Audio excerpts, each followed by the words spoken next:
আমারে দেখলে তো ভয় পায় কেন? আমার সামনে কোনো গোপন কথা তোমার বলতে চায় না। আচ্ছা আম্মু, ছোটবেলায় আমি কি খেতে বেশি পছন্দ করতাম? এইটা আর জিজ্ঞেস করিস না, আমার বলতেও লজ্জা লাগে। তুই তো ছোটবেলা থেকে ঝগড়া লাগানি। এত বড় লাইট দেখা তুই তো আমার কুল থেকেই নামোস না, ক্যামেরার মধ্যে লুল ফালাইয়া দেস।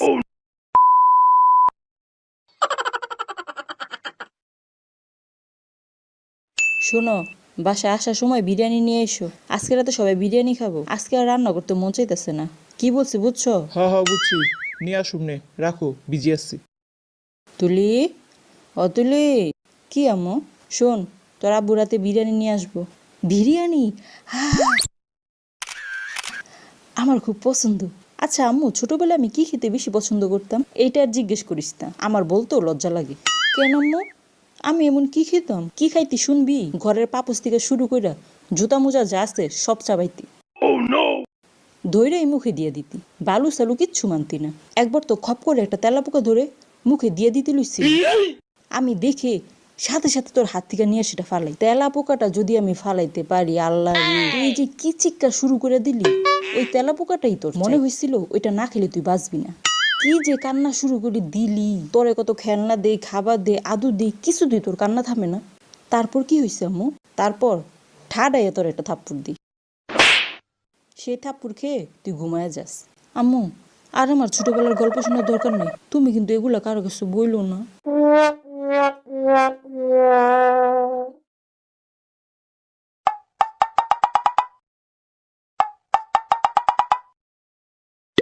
কিরে, কিছু বলবি? আম্মু, তুমি কেমন বুঝলা আমি কিছু বলবো? তোর চোখ মুখের হাবভাব দেখে বোঝা যাইতেছে তুই কিছু বলবি। তুই আমার পেটে হইছস, আমি তোরে চিনি। কইলে কখন বলবি সেটাও আমার জানা আছে। আম্মু, আমার অনেক মন খারাপ। কেন, মোবাইল নষ্ট হয়ে গেছে? আমি জানতাম তো, এর জন্যই বলি এত ফোন টিপাইস না। মোবাইলের একটু রেস্টে দে। মানুষের যেমন রেস্টের দরকার হয়, মোবাইলেরও তেমন রেস্ট দেওয়া লাগে। কে শুনে কার কথা? তুই তো কোনো দিক পাসই চাস না, খাইয়া না খেয়ে মোবাইল চালাস। ভালো হয়েছে নষ্ট হয়ে গেছে। আলা দেখুন দিন রাত কি চালাস। যাক, এখন একটু পড়াশোনাটা ভালো করে হইব, আলহামদুলিল্লাহ। আম্মু, তুমি কিছু হইলেই আমার মোবাইল না হয় আমার সংসার নিয়ে টানাটানি করো। সমস্যা কি তোমার? আমার কি আর কোনো কথা থাকতে পারে না? আমারে কি তোমার মানুষ মনে হয় না? আমার লাইফটাকে কি মনে করো তুমি? তোর লাইফটা তো হইলো মোবাইলের গুডাউন আর কাজ না করা নষ্ট মিশে। এর জন্য না আম্মু, তোমার সাথে আমার মিলে না। একটা খুব দরকারি, খুব ইম্পর্টেন্ট কথা তোমার বলতে আসছি, তুমি আমারে পচানো শুরু করে দিলা। তুমি আম্মু হয়ে নিজের মেয়েকে যেভাবে পচাও, এইভাবে বাজারে টমেটো কেউ পচায় না। টমেটোর দাম আছে, বসে বসে খাও তো, তাল পাইবা কই থেকে? আচ্ছা, কি দরকারি কথা বলতে আসছিলি বল, আমার কাজ আছে, দেরি করাইস না। আম্মু, তোমার উপর আমার একটা অভিযোগ আছে, অনেক বড় একটা অভিযোগ। সেটা তো তোর সারা জীবনই থাকে। তা কি নিয়ে অভিযোগ শুনি? তুমি আমার ছোটবেলায় খাওয়াইছো, পড়াইছো, আবার টিচারের কাছে মাইর খাওয়ার জন্য স্কুলেও ভর্তি করছো, নতুন নতুন জামা কাপড় কিনা দিনরাত পড়াইছো, এত কিছু করতে পারছো, আর আমার একটা ছোটবেলার ফটো তুলে রাখতে পারো নাই? আমি ছোটবেলায় কেমন ছিলাম কেউ জিজ্ঞেস করলে তো কিছুই বলতে পারবো না।